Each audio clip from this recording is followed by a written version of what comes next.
পরে একদিন আমাদেরকে পুনরায় জীবিত হয়ে আবার কিয়ামতের দিন আমাদের দাঁড়াতে হবে।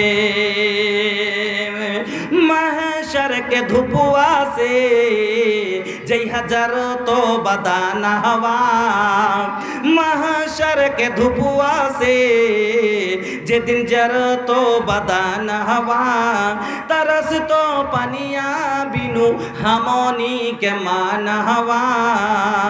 महशर के धुपुआ से जे दिन जर तो बदहनावा, तरस तो पनिया बिनु हमनी के मान हवा।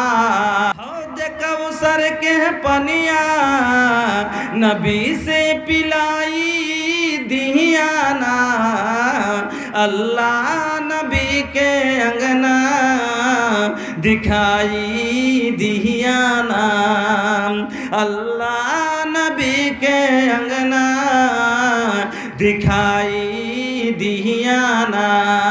আল্লাহ বলেন ওয়াবিল ইয়াউমিল আখির, আর কিয়ামতের উপরে যাদের বিশ্বাস আছে তারপরে আল্লাহ আরো তার বৈশিষ্ট্য বর্ণনা করেন। আল্লাহ বলেন ওয়াকামাস সালাহ, আর তারা নামাজ পড়নেওয়ালা হবে, ওরা নামাজি হবে, নামাজ পড়বে। ওয়াতাজ যাকাত, তারা যাকাত দেবে, নামাজ পড়বে, যাকাত দিবে। আর তার বৈশিষ্ট্য আরো আল্লাহ বর্ণনা দিলেন, বলেন ওয়ামাই ইয়াখশা ইল্লাল্লাহ, আল্লাহ ছাড়া তারা কাউকে দেখে ভয় করবে না। এই লোকগুলো মসজিদ বানাবে। এবার মসজিদ বানালে কি পাওয়া যাবে? চলুন বন্ধু, আপনাকে একটু আগে একটু মারিয়ামের দিকে নিয়ে যাই, তাহলে বুঝতে পারবেন যে মসজিদের খেদমত করলে যদি এতটা লাভ হয়, মসজিদ বানালে তাহলে কি পাওয়া যাবে? আপনারা ঈসা নবীর নাম শুনেছেন, শুনেছেন না? ঈসা নবীর নাম শুনেছেন, যে জিনাকে আল্লাহ বিনা বাবাই মারিয়ামের গর্ভে সৃষ্টি করেছেন। তুই শুনেননি? কি একটা বাংলা কবিতায় বলে না, কে বিনা বাপে পুত্র সন্তান মারিয়ামেরই গর্ভেতে, কারবা এমন কারিগিরি, কে বা মহাজন, কে পারে বুঝিতে তোমার শান। ঈসা নবী, ঈসা আলাইহিস সালামকে জানেন? ঈসা আলাইহিস সালামের মায়ের নাম মারিয়াম, মারিয়ামের মায়ের নাম হান্না। এই মারিয়ামের মা, ও বন্ধু আমার মা খালা, কথা ভালো করে শুনেন। যারা মনে মনে ভাবেন মসজিদে টাকা দিয়ে কি হবে, মসজিদে ইট দিয়ে কি হবে, মসজিদে সিমেন্ট দিলে কি হবে, তাহলে শুনেন মসজিদে কতখানি উপকার আছে। আল্লাহর কাছে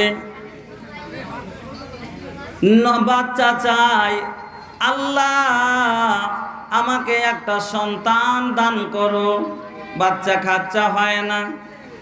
এবার মারিয়ামের মা নজর মানছে, কি বলে আল্লাহর কাছে বলছে, আল্লাহ তুমি আমাকে একটা যদি সন্তান দাও, আল্লাহ ইন্নি নাজারতু লিররহমানি মা ফি বাতনি, আমার পেটে যেটা বাচ্চা, এই বাচ্চাটা আমার যখন মারিয়ামের মায়ের গর্ভে যখন মারিয়াম আসলো, আল্লাহর কাছে এবার ওয়াদা অঙ্গীকার করে বসলেন, আল্লাহ এই ছেলেটাকে আমি তোমার ঘরের জন্য খাদেম করব। এবার বন্ধু আমার মায়েরা 1 মাস 2 মাস করতে করতে মা জননী কষ্টের ওপর কষ্ট সহ্য করে, করে না? করে না? মার মতো अमृत के धार के हो कतनो पियाई हो, ये हो माई बिना कैसे करे जावा जुड़ाई, ये भाई ये हो माई बिना। अमृत के धार के हो कतनो पियाई हो, ये हो माई बिना कैसे करे जावा जुड़ाई, ये भाई ये हो माई बिना। नाही चाहिए न धन नाही सुख पूरा, माई के दुलार बिना सब कुछ अधूरा। দুনিয়ার সারা ভালোবাসা, দুনিয়ার সমস্ত জিনিসই একদিকে, আর মায়ের ভালোবাসা যদি একদিকে রেখে দেওয়া যায় তবেও মায়ের ভালোবাসার ছোঁয়া দুনিয়ার সমস্ত সুখকে ভুলিয়ে দেবে। নাহি চাহিয়া না ধন নাহি সুখ पूरा, माई के दुलार बिना सब कुछ अधूरा। अरे दूधवा पियावत खानी आचरा ओढ़ाई हो, ये हो माई बिना कैसे करे जावा जुड़ाई, ये भाई ये हो माई बिना। ऐसन जिंदगिया के हो कैसे कटाई, माई न रही तो टियोरे कहाई। फट जाई दिलवा के हो कतनो बुझाई हो, ये हो माई बिना कैसे करे जावा जुड़ाई, ये भाई ये हो माई बिना। ওই মারিয়ামের মা আল্লাহর কাছে ওয়াদা অঙ্গীকার করে নিলেন, আল্লাহ আমার পেটে যে সন্তান আছে এই সন্তানখানাকে আমি তোমার ঘরের খাদেম করব। এবার বন্ধু 9 মাস পার করে যখন ওই হান্না মারিয়ামের আম্মা এবার বাচ্চা জন্ম দিয়েছেন, মনে মনে ভাবছিলেন বেটা হবে, কিন্তু মেয়ে হয়ে গেল, বেটি হয়ে গেল। আল্লাহকে এবার বলেন, আল্লাহ আমি মনে মনে চিন্তা করছিলাম ছেলে হবে, কিন্তু আল্লাহ রে ওয়াজাহাতা উনসা, আমার মেয়ে যে জন্ম দিলাম আমার মেয়ে বাচ্চা হয়েছে, বেটি হয়ে গেল রে আল্লাহ, এই বেটিকে মসজিদের খাদেম কেমন করে করব?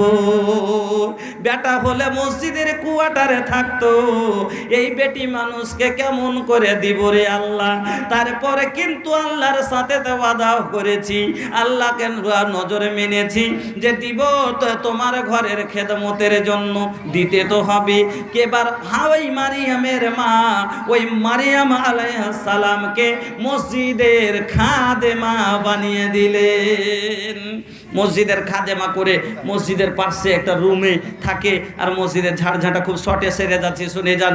হ্যাঁ, শর্ট ঝাড় ঝাঁটা করে, মসজিদ সাফ করে, বাড়ুন দিয়ে মুছ পোছা লাগায়, সব বিছাই এগুলো করে। আল্লাহ সামাদ জাগির ছিলেন কার বাড়িতে? অনেক লম্বা চড়া ঘটনা, সেদিকে যাব না। জাগির ছিলেন কার বাড়িতে?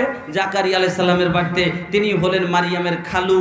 এবার একদিন তো জাগিরের বাড়ি থেকে লাহারি দিতে যেতে হবে কিনা ভাত পৌঁছাইতে। এবার ভাত তরকারি যা হোক, আপনারা যেরকম আমরা মসজিদে মৌলবি সাহেব রাখছি, তো ওই মৌলবি সাহেবকে দিয়ে আসছি। ওই রকমই জাকারিয়া সাল্লাম কি করতেন, টিফিনে খানা নিয়ে ওই ভাইরে বেটিকে দিতে যেতেন। এবার একদিন মারিয়ামের ঘরে যদি ঢুকছেন, দেখছে কি একবারে এমন সুন্দর সুন্দর তাজা তাজা ফল রাখা আছে, যে ফলগুলো ওই মৌসুমে পাওয়া যায় না।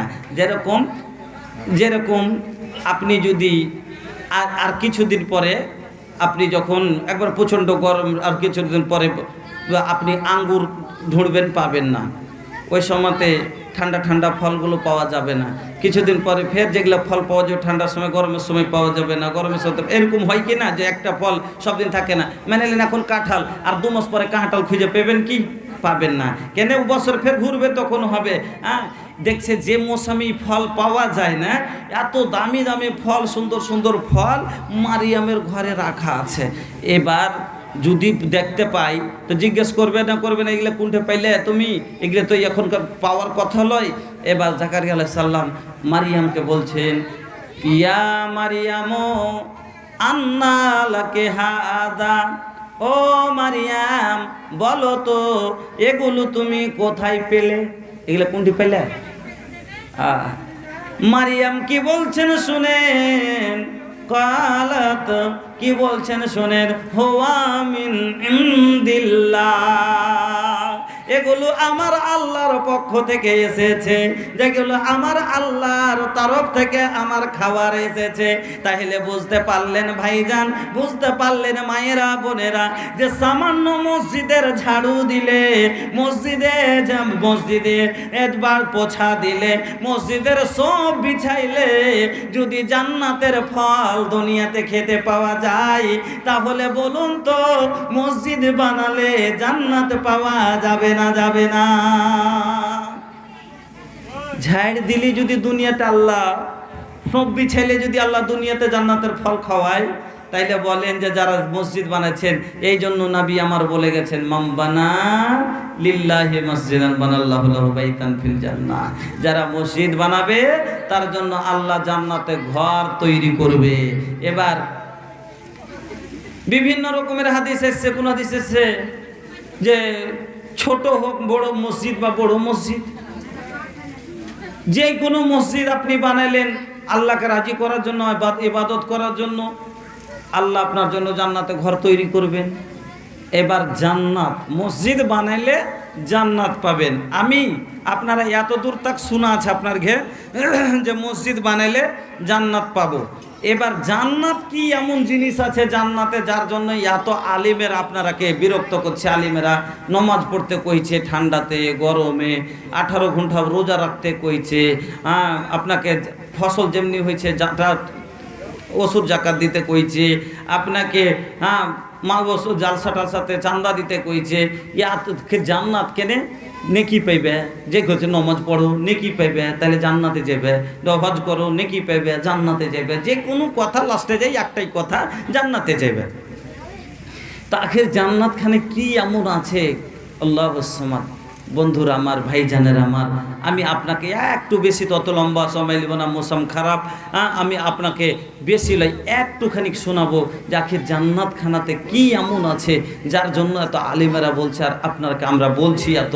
ভাইজান আমি আপনাকে একটা প্রথমে উদাহরণ দিয়ে বোঝাই, কেন বলছি জানেন? মনে করেন আপনারা দুটা ভাই আছেন, তো দু ভাই খুব গরিব, আপনারও বসার জায়গা নাই, ভেস্টের জমিতে বসে আছেন, আপনার ভাইও সরকারি জমিতে বসে আছে, আর আপনি গেছেন কাটিহার আর বা পূর্ণিয়া, আপনি পূর্ণিয়া গেছেন, আর পূর্ণিয়াতে একটা লোক আছে খুবই ধনী, যার জমির কোনো কমি নাই, লোকটা বাঞ্ঝা, কোনো ছেলে মেয়ে নাই। এবার লোকটা করছে কি, জমিখানি দান করতে বসেছে, সবকে 1 বিঘা 1 বিঘা করে দান করে দিচ্ছে। আচ্ছা, আপনি যখন 1 বিঘা, আপনি গেছিলেন কোর্ট কাছারি আর দেখছেন লোকটা বসে বসে দান করছে, আপনি 1 বিঘা আপনার নামে পাইলেন, আপনি আপনার ভাইকে ফোন করবেন না? করবেন না? 1 বিঘার বেশি কিন্তু দিবে না। তা আপনি কি করবেন? আপনার ভাইকে ফোন করবেন, রে হ্যালো হ্যালো হ্যালো হ্যালো, কি জি কি, আরে শোন, ভালো করে কচ্ছে, শুনছি, হ্যাঁ কও, কি কইছ? আরে ওই পূর্ণিয়াতে বাকার বাঁধা শুনিস নি? বাকার বাঁধে যত জমি ছিল এখন দান করে দিলে সব। তো লিবি তো জলদি করে আধার কার্ড নিলে তাড়াতাড়ি দৌড়িয়ে, আধার কার্ড লিয়া জলদি আয়। আপনি ডাকবেন না আপনার ভাইকে? সত্যি আপনার দরদ থাকে তা আপনি ডাকবেন, ফোন করবেন যে আমি 1 বিঘা পেয়েছি, তা আমার ভাইও যেন 1 বিঘা পায়, আমার ভাইও যাতে সুখে শান্তিতে যাতে জীবনযাপন করতে পারো, ডিহি বাড়ি নাই। ভাইজান আলিমেরা জান্নাত দেখছে, হাদিস কোরআন পড়ে দেখছে, এই সম্পত্তি ওরা আশা করছে যে পাবো, আমরা আশা করছি যে আল্লাহ আমরাকে দিবেন। আর এই জন্য আমরা দেখতে পাচ্ছি যে আমার ভাইয়েরা যে করে না, তা আমার ভাইয়েরাও যাতে পায়, আমার ভাইয়েরাও যাতে এই জান্নাতে যায়, তার লেগে ভাই, যেমন আপনার বাড়িতে যদি আগুন লেগে যায়, আচ্ছা আপনার বাড়িতে আগুন লেগে গেলে গ্রামে এরকম কোনো মানুষ কি হয় যে আগুন লেগে গেছে আর সব তাকে দেখছে আর কইছে আই যেটি মশা কমলো গ্রামের, ফালনার বাড়িখান পুড়ছে, এটা কহে ভাই? সেতাবের বাড়ি এখানে পুড়ছে যেটি মশা গ্রামের কম লয়েছে এই কথা কহে আর নাই একবারে চিলিয়ে একবারে কে কোন দিকে কাজ হচ্ছে দৌড়াও যে দক্ষিণ দিকের সেতাপুরের বাড়িতে আগুন লেগে গেছে যে দৌড়াও যে ডাকেন না ম্যাকিং করেন যেমনি আপনি আওয়াজ দেন চতুর্দিক থেকে মানুষ দৌড়িয়ে আসে না ভাই সে আপনার কেহ লাগুক বা না লাগুক আপনার কেউ না সে লোকটা আপনার গ্রামের এমনি একটা অন্য গ্রাম থেকে এসে বসেছে খানদান লাগে না কেউ লাগে না নিজের মুসলিম তো ছাড়েন যদি একটা গায়ের মুসলিমের বাড়িতে যদি এরকম পড়োশিতে আগুন লেগে যায় আপনি দেখেন দৌড়িয়ে যাবেন না ডোল বালতি ঘুটি যা পাবেন নিয়ে দৌড়াবেন আর ছুটে গিয়ে পুকুরের পানি টিউবওয়েলের পানি নাইদের পানি